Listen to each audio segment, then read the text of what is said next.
Samsung S22 ultra রয়েছে। এটা আপনার এখনকার সবচেয়ে বড় প্রবলেম যেটা ডিসপ্লে আপনার 120 হার্জ এর এটা আপনার প্রবলেম হয়। ডিসপ্লেটা আপনার এখান থেকে হোয়াইট লাইন পরে একবার, এবং এদিকে ডান সাইডে একবার পড়ে এবং বাঁ সাইডে পড়ে, এবং পুরো ডিসপ্লেটা এক কুলে শ্যাডো হয়ে যায়। এই প্রবলেমটি আমরা ডিসপ্লে চেঞ্জ ছাড়া যে সমাধান করে দেখাবো আপনাদের। আমাদের যে ডিসপ্লেটা দেখছেন এই সেম ডিসপ্লেটা আমি অপোজিটে সিগনেচার করে নিচ্ছি। এই যে সিগনেচারটা করে নিলাম, দেখেন মার্কিংটা। এই সেম যে ডিসপ্লে প্রবলেমটা দেখছেন এটা আজকে আমি রিপেয়ার করে দেখাবো। এই দেখেন ডিসপ্লেটা দেখেন কি অবস্থা। এই ডিসপ্লেটা চেঞ্জ ছাড়াই ঠিক হবে, চেঞ্জ করা লাগবে না।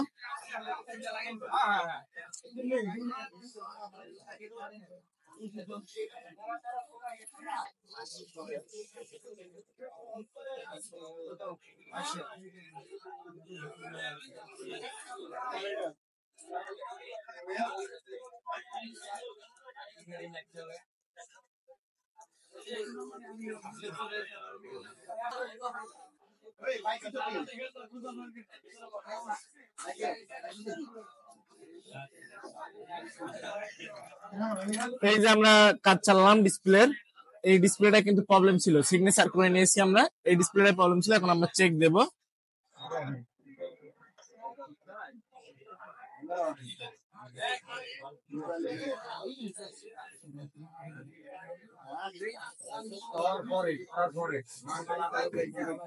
আলহামদুলিল্লাহ ডিসপ্লেটা কিন্তু এখন টোটাল ওকে হয়ে গেছে। আগে কিন্তু অন হওয়ার সময় কিন্তু এখানে একটা লাইন আসতো, এবং কাজ করছি লাইভে, ভাই সামনে দাঁড়িয়ে আছেন, ভাইয়ের ফোনে আমরা ভাইয়ের সামনে কাজ করে দিলাম।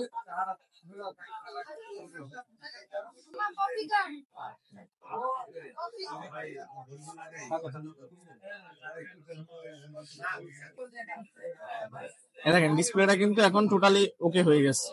আগে কিন্তু আপনার 120 হার্টজে বা অন অফ করলে এখানে একটা লাইট চিরিক মারতো, এখন টোটালি ওকে হয়ে গেছে। ভাই পাসওয়ার্ডটা যদি একটু বলতেন। 5627।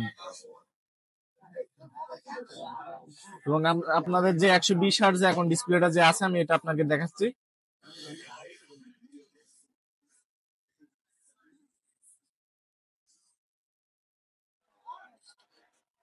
এই যে ডিসপ্লেটা কিন্তু 120 হার্টজে আছে, দেখেন ডিসপ্লে কিন্তু 120 হার্টজে এবং 60 হার্টজেও ঠিক আছে, এবং 120 হার্টজে যেটা এটাও ঠিক আছে।